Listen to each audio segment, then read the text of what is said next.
Rasti në Gostivar nuk është i izoluar, por bëhet fjalë për dobësi sistematike dhe jo efikasitet institucional, deklaroi kryetari i LSDM-s Venko Filipçe.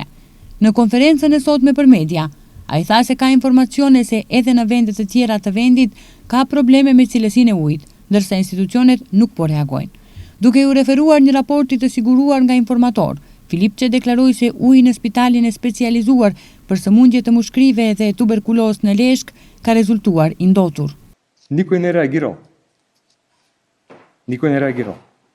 Официални документи. Център за явно здраве Тетов. Askush nuk ka reaguar. Bëhet fjalë për dokumente zyrtare të qendrës për shëndet publik në Tetov.